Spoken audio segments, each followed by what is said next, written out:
The Red River is cresting at Fargo-Moorhead. It hit around 35 feet at about 5 last night and has remained about there since. Now that is 17 feet above flood stage. And this is only the 9th time that river has been recorded this high since measurements started back in 1902. Floodwaters are impacting mostly roads and bridges in the FM area.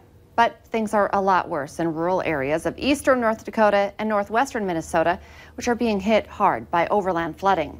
National Guard soldiers are on standby to deliver sandbags to people dealing with emergencies.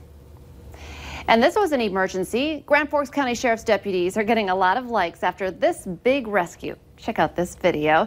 They got a call from a local rancher about a 2-day-old calf that was stranded in the flood and surrounded by water. Deputies responded with their airboat and used it to get close enough to the critter, scoop him up, move him to dry land, and be reunited with the mama cow.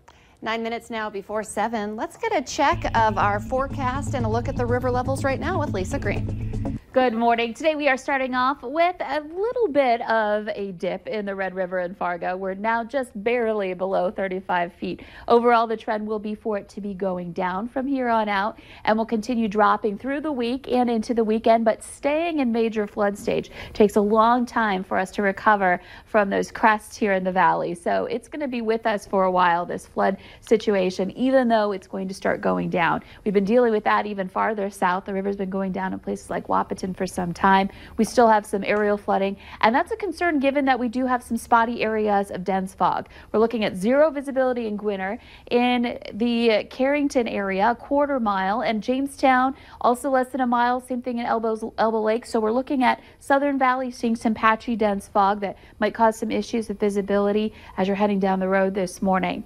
Winds are picking up. We're seeing some gusts out of the north into the 20s. It's ushering in some much cooler air today. We've gotten used to now those warmer temperatures, and we're running about 20 degrees cooler for your afternoon forecast for today. So you'll need that extra layer. Temperatures in the 20s right now in the north, some 30s in the south.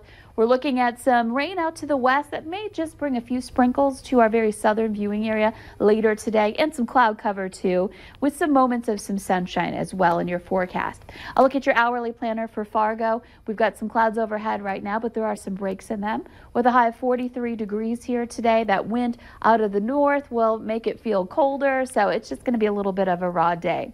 A reminder that not only are we dealing with flooding, but we have the potential for a winter storm to impact the southern and eastern parts of our viewing area starting Wednesday, especially Wednesday night through Thursday and into Friday morning. A winter storm watch has been issued this morning for Lakes Country, and there's even a couple of places here down in our far southern viewing area in a blizzard warning with this one. And here's a look at our snowfall potential. Keep in mind this will probably change, but it gives you an idea what we're looking at.